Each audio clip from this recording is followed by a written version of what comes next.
சிலுவை தியானம். லெந்து நாட்களுக்கான வேத வசனங்கள்.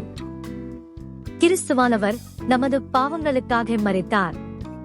நாம் பாவங்களுக்கு செத்து நீதிக்கு பிழைத்திருக்கும்படிக்கு அவர்தாமே தமது சரீரத்திலே நம்முடைய பாவங்களை சிலுவையின் மேல் சுமந்தார். அவருடைய தழும்புகளால் குணமானீர்கள்.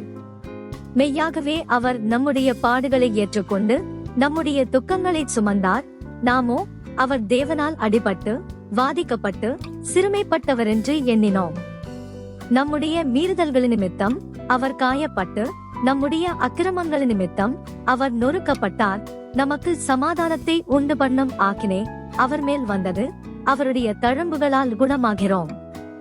அவர் நம்மை இப்பொழுதிருக்கிற பொல்லாத பிரபஞ்சத்தினின்று விடுவிக்கும்படி நம்முடைய பிதாவாகிய தேவனுடைய சித்தத்தின்படியே நம்முடைய பாவங்களுக்காக தம்மை தாமே ஒப்பு கொடுத்தார். நம்முடைய பாவங்களை நிவிர்த்தி செய்கிற கிருபாதார பலி அவரே. நம்முடைய பாவங்களை மாத்திரம் அல்ல, சர்வலோகத்தின் பாவங்களையும் நிவிர்த்தி செய்கிற பலியாயிருக்கிறார். எழுதியிருக்கிறபடி கிறிஸ்து பாடுபடவும் 3ஆம் நாளில் மரித்தோரிலிருந்து எழுந்திருக்கவும் வேண்டியதாயிருந்தது. இயேசு கிறிஸ்துவினுடைய சரீரம் ஒரே தரம் பலியிடப்பட்டதினாலே அந்த சித்தத்தின்படி நாம் பரிசுத்தமாக்கப்பட்டிருக்கிறோம்.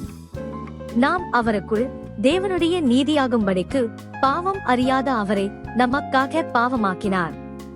கிறிஸ்து நமக்காக தம்மை தேவனுக்கு சுகந்த வாசனையான காணிக்கையாகவும் பலியாகவும் ஒப்பு கொடுத்து நம்மில் அன்பு கூர்ந்தது போல நீங்களும் அன்பிலே நடந்து கொள்ளுங்கள்.